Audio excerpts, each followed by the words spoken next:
Marketing sales എന്നൊക്കെ പറഞ്ഞാൽ ശരിക്കും പറഞ്ഞാൽ ക്ലാസ് റൂമിൻ്റെ ഉള്ളിലിരുന്ന് പഠിക്കേണ്ട സംഭവമല്ല. അത് പ്രാക്ടിക്കലായിട്ട് ലൈഫിൽ അപ്ലൈ ചെയ്ത് പഠിക്കേണ്ട സംഭവമാണ്. ഒരു ഡിജിറ്റൽ മാർക്കറ്റിംഗ് സ്ഥാപനം ചെയ്യാത്ത വളരെ വ്യത്യസ്തമായ ഒരു പ്രോഗ്രാമിലൂടെയാണ് ഡിജിറ്റൽ എസ് എം അക്കാദമി ഈ ഒരു കാര്യം കുട്ടികളെ പഠിപ്പിക്കുന്നതെന്ന് കണ്ടപ്പോൾ വളരെ സന്തോഷമായി. ഞാനിപ്പോൾ ഉള്ളത് ഡിജിറ്റൽ എസ് എം അക്കാദമി നടത്തിക്കൊണ്ടിരിക്കുന്ന തക്കാരം എന്നുള്ള ഫുഡ് ഫെസ്റ്റിന്റെ ഭാഗമായിട്ട് വന്നതാണ്. ഭയങ്കര വെറൈറ്റി ഫുഡുകൾ കൊണ്ടും വെറൈറ്റി ആയിട്ടുള്ള ഡീലിങ്ങുകൾ കൊണ്ടും വെറൈറ്റി ആയിട്ടുള്ള മാർക്കറ്റിംഗ് സ്ട്രാറ്റജികൾ കൊണ്ടും ധന്യമായ ഒരു സായാഹ്നമായിട്ടാണ് എനിക്ക് ഫീൽ ചെയ്തത്. കുട്ടികൾ ഇങ്ങനെയായിരിക്കണം പഠിക്കേണ്ടത്. കാരണം ഒറ്റ ദിവസം കൊണ്ട് തന്നെ സെയിൽസും മാർക്കറ്റിംഗും കസ്റ്റമർ റിലേഷനും കസ്റ്റമർ മാനേജ്മെന്റും ഒരു സെയിൽസിന് വേണ്ടിയിട്ട് ഒരു സ്റ്റാൾ സെറ്റ് ചെയ്യുന്ന രീതിയിൽ തുടങ്ങി ഒരു മാർക്കറ്റിംഗുമായി ബന്ധപ്പെട്ട ബിസിനസ്സിൽ പഠിക്കേണ്ട ഒരുപാട് കാര്യങ്ങൾ ഒറ്റ ദിവസം കൊണ്ട് കുട്ടികൾക്ക് പഠിക്കാൻ അവസരം ഒരുക്കി എന്നുള്ളതാണ് ഡിജിറ്റൽ എസ് എം അക്കാദമിയുടെ. അതേപോലെ തന്നെ ഈ ഡിജിറ്റൽ എസ് എം അക്കാദമിയിലും ഇത്തരത്തിലുള്ള ഒരുപാട് കാര്യങ്ങൾ ചെയ്യുന്നുണ്ട്.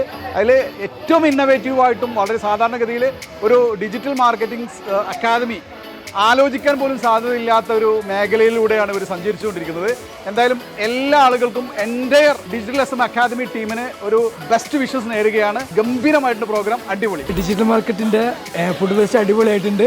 ഒരുപാട് പാർസൽ മേടിച്ചിട്ടുണ്ട്.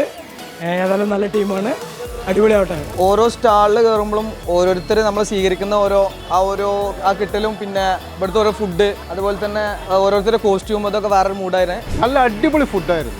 പല ആളുകളും പല സ്റ്റാളുകളായിട്ടാണ് ഇവിടെ തിരിച്ചിട്ടുള്ളത്.